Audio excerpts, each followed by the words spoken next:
예, 우리 9번이죠. 9위 에너지 가격 급등. 뭐 이거 그래프로 이렇게 그려놓으니까 진짜 엄청 올라간 것 같네요. 올라갔습니다. 실제로. 여기 보시면 주택료하고 전차가 이렇게 올라가게 되는데 업무용 공공연 포함이니까 이제 비율로 따지면 업무용 공공연 이렇게 많이 올라가진 않은 거죠. 근데 우리 항상 그 얘기하죠. 업무용 공공연 전기든 열에너지는 워낙 싸니까 이제 그걸로 사면 참 좋겠다라는 생각 많이들 하죠. 사실은 그런데 실제로 이제 보게 되면은 이 실제 주택량이 이렇게 올라가는데 체감은 굉장히 크더라고요. 그러니까 지금 계속 이제 저 같은 경우 집에 아이들이 있으니까 계속 이제 열에너지를 쓸 수밖에 없어요. 켜놔야죠. 켜놓고 이제 전기량도 당연히 많이 씁니다만 진짜 이게 작년 거하고 비교해서 가장 나오는 게 엄청나게 커지고 있습니다. 그래서 금년 같은 경우 4월달, 7월달, 10월달에서 이렇게 지금 상승을 했었는데 공공요금 상승이죠. 어떻게 보면 지금 우리가 갖고 있는 이게 우리가 무조건 이렇게 볼 수밖에 없는 게 연료금 자체를 생산하기 위해서 이쪽에서 지금 해야 될 거는 훨씬 더 많은 에너지가 들어가게 됩니다. 여기서 사용되는 에너지의 상승량을 고려했을 때 솔직히 감안할 만한 것 중에 하나죠. 그래서 아무래도 LNG의 가격 자체가 굉장히 올라가다 보니까 여기에 대해서 이 남방공사 입장에서는 이제 급격한 인상을 할 수밖에 없었다라는 것들을 기억해야죠. 2020년까지는 떨어뜨렸죠. 가격이 싸졌다가 이제 우크라이나 전쟁이나 기타 등 하게 되면서 계속 올라갔습니다. 오펙이죠. 이제 오펙이라는 데 보게 되면 베네수엘라, 사우디아라비아, 쿠웨이트, 이란, 이라크 이 5개 나라가 모여가지고 지금 이제 이 협의체를 만든 겁니다. 석유 생산에 대해서 어떤 양을 조절하고 하는 데서 이쪽에서 맡아서 하고 있죠. 이쪽은 이제 중동국가 익숙한데 베네수엘라가 나옵니다만 이 베네수엘라가 여러분 생각으로 석유가 더 많습니다. 영토별로 안 커 보이죠. 근데 실제 세계 석유 생산량의 17% 이상이 매장돼 있다라고 하죠. 이거는 전형적인 태어날 때부터 이제 이 나라를 사람으로 치면 굉장히 금수저인 거예요. 태어날 때부터. 금수저인데 실제로 이 나라는 그렇게 잘 살지 못합니다. 뭐냐면 어렸을 때부터 이렇게 돈이 많다 보니까 어떤 그런 발달이나 이런 면에 대해서 조금 한계가 있는 나라기도 하죠. 그래서 나름대로 이제 석유 수출국 기구다 그래서 기구 형태로 올라갔습니다만 지금은 일종의 카르텔 담합 기구로서 이제 작동을 하고 있는 게 오펙이고 이 오펙 플러스라든지 오펙에 대한 다양한 문제들을 출제된 적이 있습니다. 석유 정리 한번 보고 가세요. 이제 등유라고 해서 여러분들이 이제 날로이다 떼는 게 바로 이런 거죠.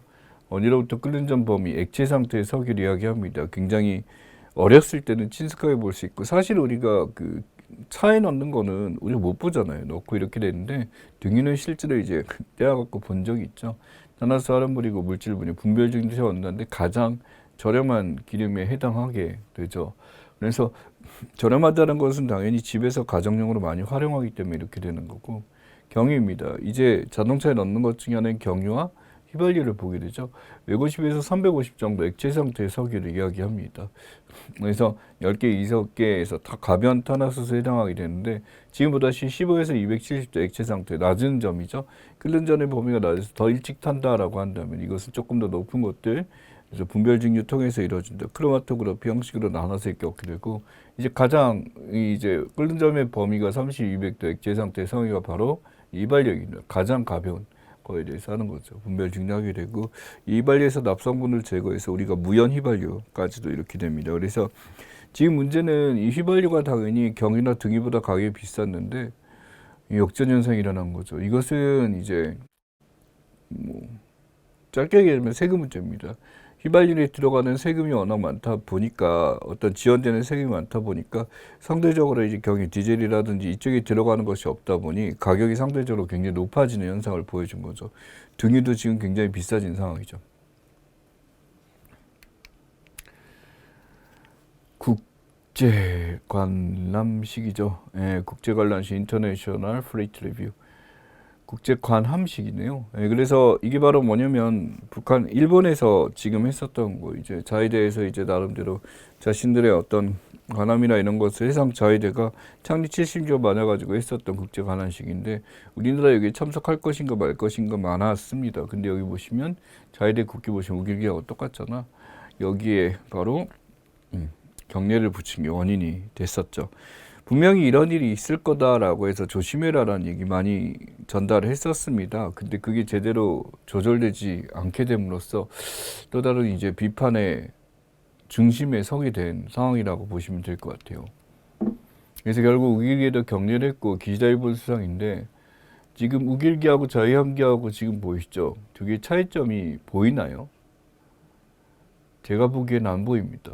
안 보이는데 왜 이 얘기를 하냐면 정부 발표가 분명히 여기서 해군 함대가 가가지고 우길기에 우리나라 군인들 해군들이 가서 격려를 하게 되는데 이 미친 짓이 아니냐 뭐한 짓이냐 라고 하는데 정부 발표가 이거였죠. 대변인 발표가 자유한기와 우길기는 엄밀하게 다른 국기다라는 얘기를 한 거죠. 왜 그랬을까? 그러니까 이게 당연히 이런 비난에 대해서 나올 때 이게 세계적으로 이렇게 망신을 당할 수 있는 것 중에 하나고 국민들은 이러한 우길기에 대한 경계심도 굉장히 강하고 일본에 대한 생각에 대해서 안 버리고 있음에도 불구하고 정부는 왜 이런 생각을 하는 걸까? 라는 겁니다. 격려받는 기시다 한국해군 참모총장 같은 경우 격려를 하게 되면서 우길기와 기시다에 지금 격려를 하고 있는 것 중에 하나죠. 안 하면 어떻게 큰일 납니다. 예, 근데는 이제 그게 안 돼서 이제 상명하복이니까 이게 어쩔 수가 없는 상황이었죠. 우길기에 왜 이렇게 흥분하냐라고 할 수 있지만 이게 소위 말하는 이제 전범에 대해서 옹호하는 것이기 때문에 이거에 옹호한다라는 거는 한국을 침략한 것부터 시작해서 한국의 모든 피해를 받았던 것들에서 이걸 부정하는 게 됩니다. 그렇죠? 일본의 평가였어요. 일본의 평가인데 일본 주장 정당화시키는 이 검찰 내부에서 형님 정치죠. 대장이라 불리는 거 되게 좋아하고 의리가 굉장히 견고하다. 의리가 있는 사람. 주량이 무제한이다. 일본에서 매우 좋아했었던 사람이죠. 그래서 이 사람이 이제 권력에 대해서 잡게 된다면 일본 입장에서는 큰 도움이 될 것이다라고 판단했는데 아니나 다를까 결국 우리 해군들을 가서 우길기에 격려까지 시키고 하게 만들었습니다. 일본 가지 그냥 그지? 자, BTS에 대한 이야기죠. 이제 BTS에 대한 얘기가 굉장히 많이 나왔습니다만 앨범을 발표하고 그래미상에 올라가고 이런 것들은 많이 나왔는데 예를 들어 월드컵 주제가도 이제 정국이가 가서 부르게 됐죠. 근데 정국이가 가서 월드컵 주제가를 처음에 딱 해서 오프닝에서 부르게 되는 걸 보면서 이게 그렇게 대단하게 보이진 않는 거예요. 무슨 뜻이냐면 정국이가 부르는 게 전혀 어색하지 않는다라는 거지. 월드컵 주제가쯤은 당연히 BTS가 부르는 게 너무 당연하게 보이니까 BTS급이 너무 높아지다 보니까 BTS만 다른 애가 부르면 신기하게 볼 텐데 BTS가 부르니까 그래 BTS가 부르는 거야 이렇게 보일 정도로 지금 BTS의 위상은 엄청나게 올라가 있는 상황이죠. 근데 이 친구들이 입대 결정 방탄답게 약속 지키겠다라고 한 거고 좀 더 미래 지향적으로 본 거죠. 무엇보다 조금 더 연기를 하고 늦게 갈 수 있었음에도 불구하고 이제 가겠다라고 약속을 지킨 거죠. 지금부터 가겠죠 이제. 자, 그래서 호감 가는 가수지만 호감이 간다. 그러나 군복무는 현역으로 입대하는데 대체 공무해라 라고 하게 되는데 현역 입대해라 라고 하는 거죠. 나이대가 누구한테 물어봤는지 모르겠어요. 저 같은 경우는 이제 들어 보입니다만 민방위 끝난 지도 굉장히 오래 됐거든요. 아니 다 했습니다. 민방위 예비군 백골 부대라는 데 나왔거든요. 자랑 아니에요. 저는 그래서 군대가 너무 힘들어가지고 사람들에게 어떤 군대를 네가 이제 가서 거기서 발전이 있거나 이런 모르겠는데 국가를 수호한다는 차원에서 반드시 가야지라는 일반적인 애국심의 발로로 설명하고 싶진 않아요. 저는 군대에 너무 안 맞는 사람이었거든요. 너무 힘들었어요. 지금 군대는 바뀌었겠죠. 저는 이제 2000년대 전 군대를 갔다 왔으니까. 그래서 여기서는 BTS 멤버들에 대해서 지금 나와 있는 건데 그 현역 입대에 대해서 이렇게 반대한다라는 것에 대해서도 분명히 존재합니다. 모르겠다죠. 그러니까 우리나라는 굉장히 민감한 건데 이걸 갔다 오고 나게 되면 이제 BTS에 대해서 어떤 흠결 없는 존재가 됩니다. 지금 같은 경우 92년생이죠. 그래서 지금 나이가 이제 꽉 찬 상황이고 사실은 이제 내년 생일 때까지는 괜찮았는데 입대를 하겠다라고 하게 됨으로써 가게 됐습니다. 그래서 병역법 개정이 되면 그걸 적용을 받았을 텐데 이게 문제가 이전까지 여기에 대해서 적용받고 이제 들어왔었던 사람들의 논란들이 있기 때문에 지는 선택을 한 것 같습니다. 예, 국정감사 다시 나와 있죠. 앞번에 국정감사 날난 거 보이지만 국회가 정해진 국정정보의 조사를 행하는 것, 그러니까 정해진 기간 안에 하는 것, 조사라는 것은 정해진 기간이 아닌 거죠. 그러니까 갑자기 터졌을 때 한다라고 한다면 감사는 일정 기간에 대해서 회기가 정해져 있고 수행이나 집행 같은 것들을 하는 것들을 이야기합니다. 그래서 기관이나 자치단체장, 정부투자기관, 분회의결기관도 여기에 속해 있습니다.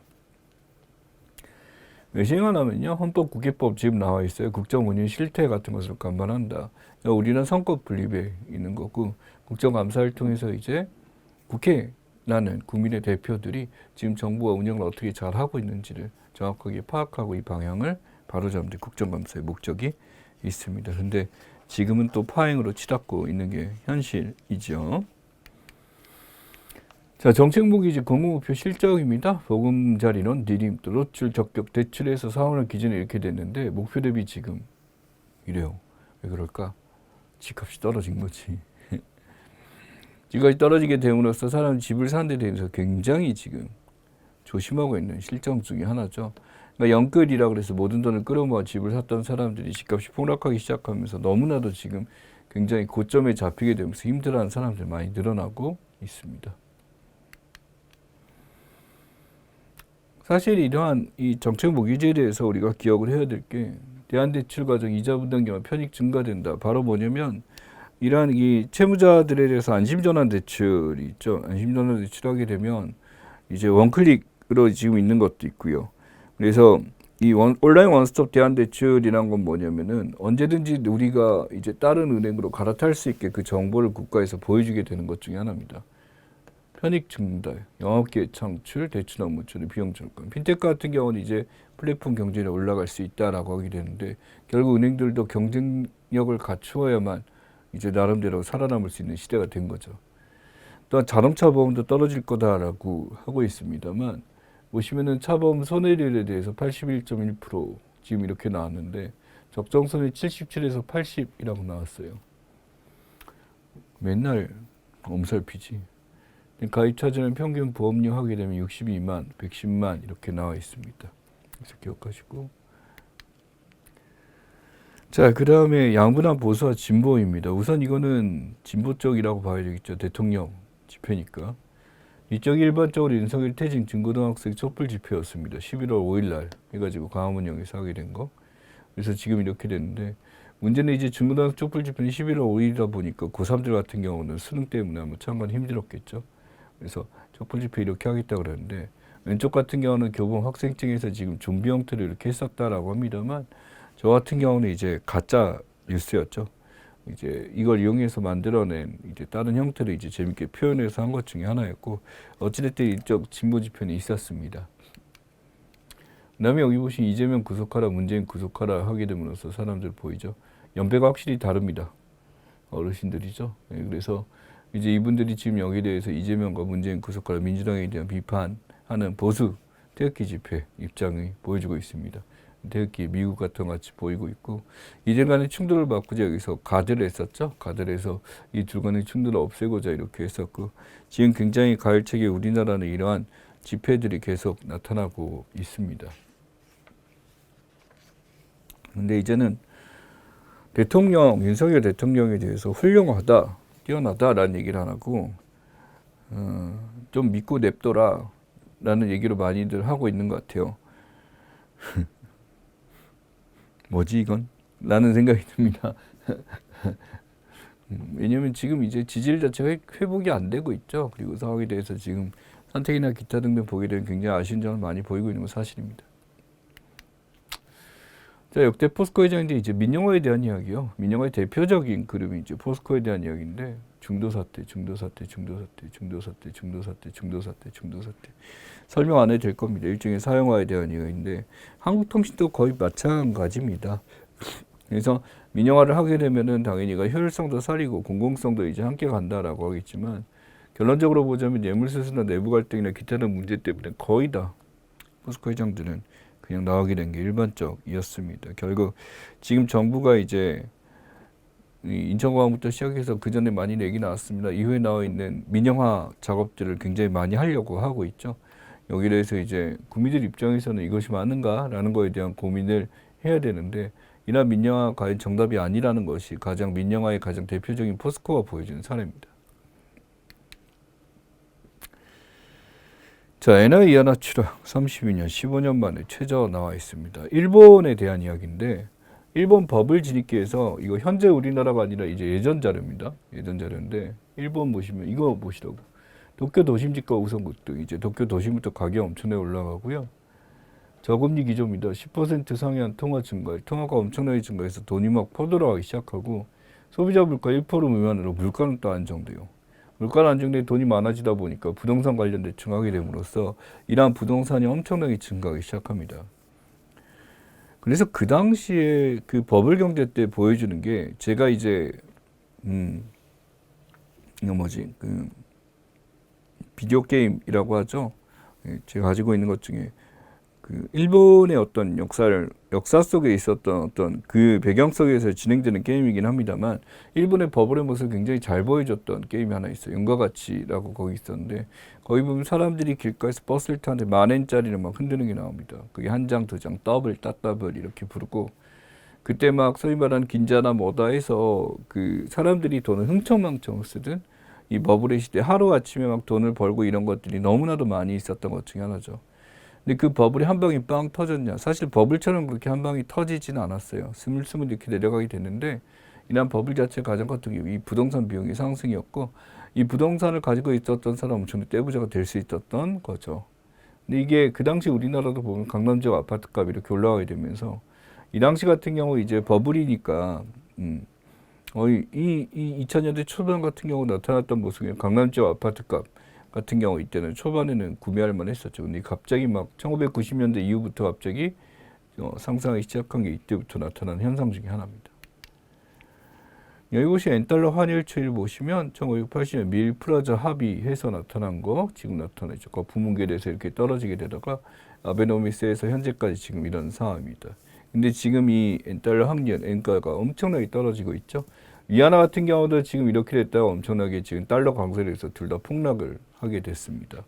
결국 엔과 위안화가 추락하기 시작함으로써 15년, 32년 동안 최저다. 결국 이쪽 입장에서는 이 달러 강세로 인해서 똑같이 지금 겪게 되는 것 중에 하나죠. 근데 일본은 진짜 나홀로 초저금리 계속 가고 있습니다. 근데 일본의 입장에서 이것을 막기 싫어서 안 막느냐? 그건 아니에요. 근데 그 상황에 대해서 이제 엔화 가치에 대해서 나름대로 이제 일본의 어떤 기조가 있기 때문에 이렇게 되는 건데 상황은 계속 지켜봐야 할 것 같습니다. 여전히 금융 완화를 계속하고 있는 게 일본의 입장이다라고 보시면 될 것 같아요. 자, 그 다음에 15위죠. 국가별 촉법소년 상황 연령입니다.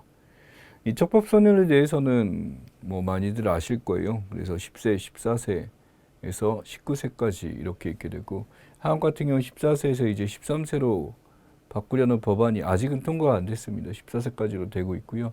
일본도 똑같은데 일본 역시 우리나라 비슷하게 굉장히 많은 논의가 되고 있는 나라 중에 하나입니다. 드라마나 영화, 문화적으로도 계속 생산되고 있고 독일이나 프랑스 할 때 13세는 이쪽을 쫓아가려고 했었던 거죠.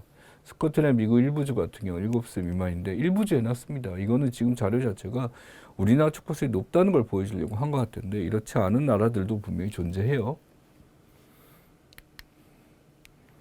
대선 후보별 공약이었죠. 이러한 촉법소년에 대해서 어떻게 할 건가라고 했었는데 연령 하향, 그 최적 나이 밝히지 않지만 이렇게 하겠다라고 했었고 국민의힘 윤석열 같은 14세에서 12세를 하향하겠다고 하는데 한 번에 바로 낮추지 못하고 13세로 우선 하는 것에 법안을 바꿨죠.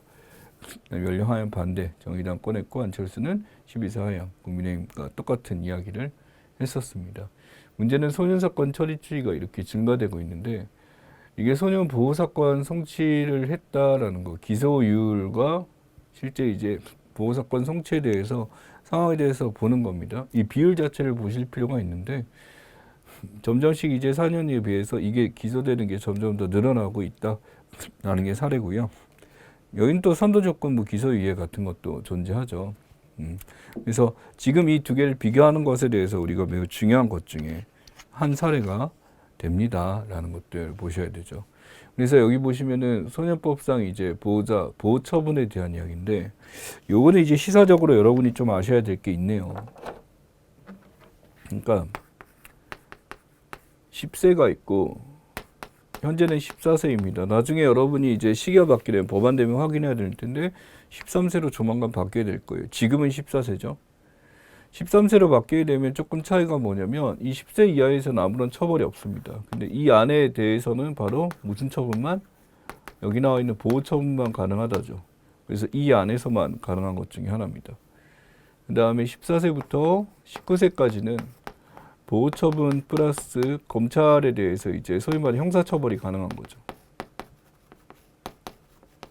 근데 이 형사처벌이 가능한데 14세가 아니라 이제 13세부터 형사처벌이 가능하게 바뀌고, 법안이 시정된 지 얼마 안 됐기 때문에 13세에서 14세가 되지 않은 아이들 같은 형사처벌은 받지만 이 기록은 남기지 않겠다. 보호처분처럼 이렇게 된 거고요.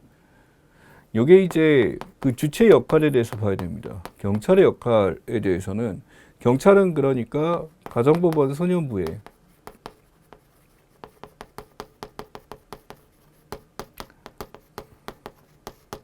송치하는 것.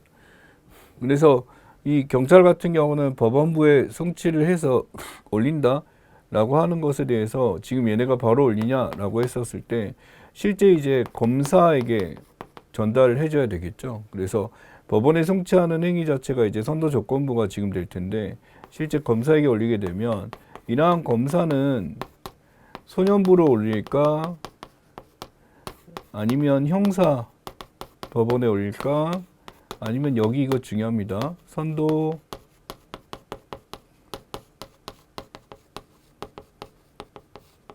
조건부 기소유예죠. 보통은 이걸 많이 줍니다. 그래서 지금 이제 뭐 초범일 경우나 이거 참작해서 이렇게 되는데, 선도 조건부 기소유예라는 것은 뭐냐면 이제 기소에 대해서 유예 주겠다. 그러니까 네가 지금 여기에 대해서 노력하고 이제 행동을 바꾸고 이렇게 되면은 애쓰는 거 보여주면 할게라고 하는 거죠. 이거 형사처벌은 교도소 가는 겁니다. 소년교도소 가는데 소년부가 바로 이 보호처분이죠. 근데 상황에 따라서 소년부가 중하다 하게 되면 형사법원으로 튕길 때도 있고요. 형사 쪽에서 이제 소년부로 튕기는데, 물론 여기서는 검사한테 다시 송치해서 이렇게 보내게 됩니다. 바꿔서 이렇게 되는 경우인데 판단에 따라 하게 되고, 여기 보시면 이제 쭉 나옵니다만 이 보호처분이란 거 내용 보게 되면 보호관찰관, 보호시설 감호 이탈 여기 소년원이 보이죠.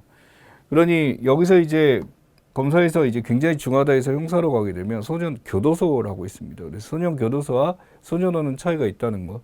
일반적인 소년원 같은 경우는 학교라고 불러요, 외부에서는. 그리고 활동 자체가 우리가 알고 있는 교도소하고는 조금 다릅니다. 그러니까 정말로 이제 제사회를 목적으로 한 것이다라고 보시면 되겠죠. 그 다음에 소년 의료 보호시설에 소년 보호시설 짓는데, 이런 데가 소위 말하는 무슨 복지원 이름은 안 달고 이제 수녀원이라든지 이쪽에서 하게 되는데, 예. 제가 이게 이쪽 6호에 있는 친구들 교육을 했었어요. 예. 그 자원봉사. 예, 자원봉사죠. 사실은 이제 하다가 이제 선배 따라가서 이렇게 됐었는데, 예, 경험을 하게 됐었습니다. 그래서 6개월 동안 같이 수업을 하게 되면서 이제 아이들하고 많이 친해지고 그렇게 됐었는데, 익숙지 않았던 사건 중에 하나 있죠. 자, 그래서 지금 이런 게 보호처분과 그 다음에 나와 있는 이제 실제 형사로 해서 처벌받는 것의 차이와 연령대 차이에 대해서, 그리고 검사와 법원 소년부 입장, 그 다음에 형사 법원의 입장, 요거에 대해서 나눠줘야 된다는 거 기억하시기 바랍니다. 자, 이거 제주도에 있는데 이제 여기 보시면 아라동 여중과 앞에 인도에다가 이제 봉투를 이렇게 놨어요. 이게 뭐냐면 이분이 여기다가 쓰레기 통이 없으니까 사람들이 막 버리게 되잖아. 그러니까 이렇게 붙여놨어요. 붙여놓으니까 사람들이 어떻게 되냐 했더니 여기에 쓰레기통이 없지만 이거 봉투가 있어서 이걸 버려도 되는구나 하고 이런 그림이 그려져 있다 보니까 눈에 띄죠. 눈에 띄다 보니까 사람들이 여기에 버리게 된 거죠. 그러니 주부인 김영애 씨가 이렇게 직접 그림을 그려서 올려놓다 보니까 행인들 지나가는 사람 휴지통 대신에 여기다가 이제 버리게 됨으로써 이 거리가 깨끗해지는 효과를 주게 됐습니다. 이건 넛지 효과라고 하죠. 사람들이 관심 끌고 사진을 찍히면서 이 지역이 명물처럼 이렇게 된 거기도 하고요. 일회용 비닐봉투 판매 중단입니다. 물론 이제 1년 동안 이제 제도 기간이 있기 때문에 계도 기간 동안 할 때는 사실은 이걸 한다고 그래서 이제 뭐 벌금 물거나 그렇지는 않겠죠. 근데 계도 기간 1년 되기 때문에 실제로 일용품 사용 자체에 대해서 한다 그래서 뭐라고 말은 할 수가 없을 겁니다. 어찌됐든 간에 일용품을 1년 후에는 이제 비용을 물고 벌금 물게 됐으니까 거기서는 굉장히 아껴야 되겠죠. 그래서 여기서 이제 사람과 충돌이 있을 거다 이런 얘기 있었지만은 생각보다 저항 없이 사람들이 잘 따라가고 있는 모습 보여주고 있습니다. 예, 챔피언스 리그 조편성 나와 있습니다. 우리가 지금 월드컵이 있는 상황에서 챔피언스 리그를 왜 보냐라고 했지만 시사적으로는 이제 챔피언스 리그나 아니면은 유로파 리그나 이런 것들이 더 많이 출제가 되죠. 그래서 나폴리 김민재 얼굴도 보이고 손흥민 씨도 보이게 됩니다. 아마 여러분들이 지금 이제 제 강의를 보고 있는 시점 12월 달이 되기는 어느 정도 이제 윤곽이 잡히고 결과가 잡혔을 시기가 됐을 겁니다. 그래서 지금 나름대로 이제 그 UEFA 같은 경우 챔피언스 리그에서 이렇게 되면서 나한테 활동하다가 손흥민이 부상 때문에 엄청나게 하게 됨으로써 월드컵에 지대한 영향을 끼치게 됐었죠. 그래서 UEFA 챔피언스 리그에 대해서 좀 기억을 해주시고 유럽 축구 연맹에서 진행되는 리그다라는 거. 이 손흥민 부상입니다. 그래서 지금 여기 보면 눈두덩 부어갖고 이렇게 된 지금은 이제 마스크를 쓰고 이제 재활이죠. 나름대로 이제 굉장히 이제 그 월드컵이나 우리 국위 선영에 대한 의지가 굉장히 강한 사람입니다. 그래서 노력을 많이 하고 있고 아무튼 빨리 쾌유돼서 다치지 않는 게 제일 중요하고 김민재 선수도 이제 종아리 다치고 황희찬 선수도 허벅지고 참 부상이 참 무섭죠. 축구라는 경기가 그렇습니다. 저희 거리 응원인데요. 실제로 이제 이 거리 응원에 대해서 굉장히 이제 조심한 입장이었죠. 근데 가나전부터는 이제 이 정도는 안 나올 겁니다. 이거는 2002년 당시에 이제 그림이죠. 2002년 당시에 이제 여기 보시면 이제 가다 아래서 이제 이 선을 절대 넘지 않겠다. 경찰이 이제 막고 있고 여기서 이제 같이 응원했었던 모습입니다. 저 같은 경우 이제 외국에서 공부를 하고 있었던 시절이라 그쪽에서 이제 응원했었거든요. 근데 마지막에 이제 4강전 때 이제 그때 귀국을 했어요. 그래서 귀국하자마자 아침에 저녁에 나와가지고 같이 응원을 했었던 기억이 납니다. 신천이어서. 예. 그래서 어찌됐든 간에 그 지금 이제 사람들이 몰리는데 지금도 이제 어느 정도 이제 거리 응원을 허용하겠다라고 하는데 우천이 있으니까 이제 국가에서 엄청나게 이제 컨트롤 타워나 경찰들 인력 투입 예전보다 훨씬 더 많아질 것 같습니다. 어찌됐든 국민들의 안전이 가장 중요하다는 거 잊으시면 안 되고요. 예, 바로 뭐냐면 그림 자체 여기도 살짝 그림이 있습니다. 폐허가 된 기아 훈련장 이렇게 나와 있죠. 군부의 공습으로 여기가 지금 망가졌다라고 해서 지금 이제 카친 독립군 소속에서 지금 이거 됐다 그래서 여기가 망가졌다라고 알려졌는데 이거는 조금 전달해야 될 게 있어요. 이 책에 나와 있는 이 카친 공습훈련장 이 사진인데 이후에 이제 나온 정보는 이거 가짜 뉴스다라고 결론이 나왔습니다. 그래서 실제로 이쪽에서 공급을 당했다라는 것보다는 정돈되지 않은 상황에서 찍어갖고 마치 공수처럼 이렇게 알려지게 됨으로써 그렇지 않다라고 나왔습니다. 그래서 정부군 입장에서는 민간인 공격은 하지 않는다라는 게 원칙이거든요. 근데 공격해요, 이 사람들. 공격하는데 지금 이 사건은 그래서 실제가 아니다라는 결론이 나왔습니다. 그래서 거의 군부공습 기아 훈련장 같은 경우 실제로는 아니다라는 거 말씀드리고 여러분 기억에 카친 독립기구랑 카친 독립군이죠. KIO하고 KIA 입장에서 카친 독립기구 기억을 하시면 좋습니다. 사실은 이게 이 미얀마 사태가 있기 전에는 나름대로 역사적으로 배울 만한 그런 게 있었는데 지금은 이제 어떤 반대파 입장에서 이렇게 되고 이 기념행사 입장에서 전투 용역 받았다는데 실제는 그렇지 않았다죠.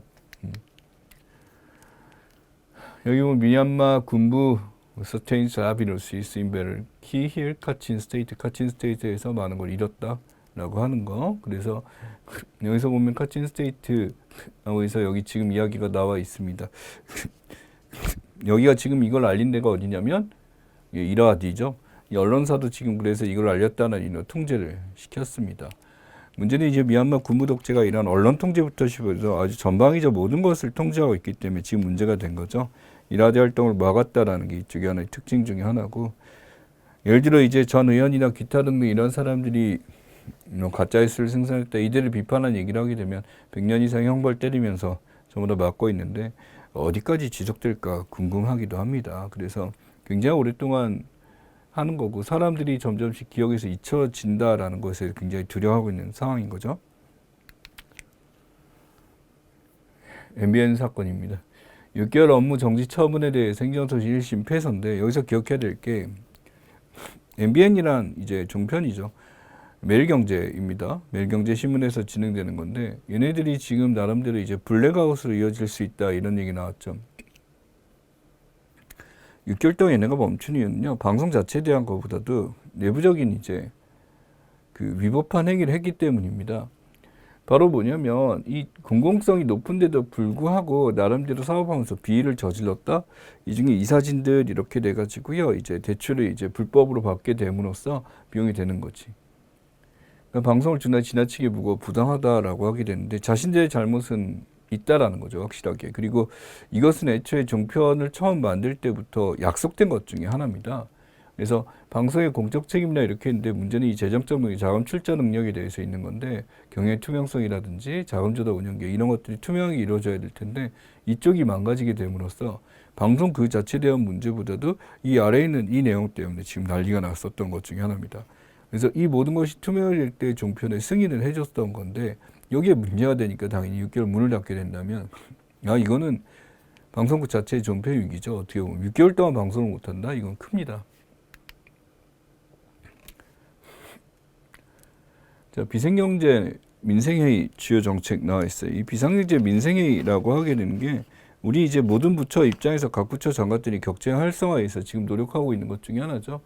주력산업 반도체 분야뿐만 아니라 해외건설, 부동산, 중소기업, 벤처 등등 하게 되면서 11차 회의에서 지금 얘기가 나왔던 것 중에 하나입니다. 그래서 국가에서 이제 하게 되면서 우리나라 주력산업이 무엇이냐라고 했는데 경제 활성화를 위해서 단순히 어떤 산업부만 맡아서 진행되는 게 아니라 모든 부서가 우리나라 산업의 역군이다라고 생각해서 진척하고자 지금 진행하고 있습니다.